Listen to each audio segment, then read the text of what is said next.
নিতুমণি ব্লকলৈ স্বাগতম জনাইছোঁ। আজি আহিছোঁ এয়া সাহিত্য সভাৰ বাকৰিত। আমি এতিয়া মূলদ্বাৰত উপস্থিত হৈছোঁ। এতিয়া আমি ভিতৰলৈ যাম। বাইদেউ কওক, আমি সাহিত্য সভাত আহিছোঁ, অনুভৱ কওক। আমি আজি প্ৰথম এয়া আহিছোঁ, কালিৰ পৰা আৰম্ভ হৈছে 4দিনীয়া অধিৱেশন সাহিত্য সভাৰ গজালি অধিৱেশনত আহিছোঁ আৰু আহি পাইছোঁহে এতিয়া গীতৰ সংগত। তাৰপিছত এইবাৰ ভিতৰলৈ যাম। ভিতৰত আপোনালোকে দেখিবলৈ পাব কি কি হৈছে, কি কি হৈ আছে ইয়াতে কবিতা অনুষ্ঠানৰ পৰা আদি কৰি গোটেইখিনি আপোনালোকে দেখা পাব। আমিও দেখিম লগতে। বাইদেউ কওক অনুভৱ। ভাল লাগিছে। আজি প্ৰথম আহিছোঁ আমি, দ্বিতীয় দিন হয় সাহিত্য সভাৰ বাকৰি উদুলি মুদুলি লোকে লোকাৰণ্য বহুত ভাল লাগিছে।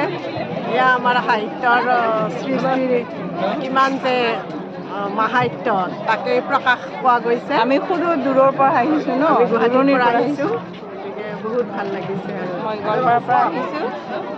ঠিক আছে, ধন্যবাদ।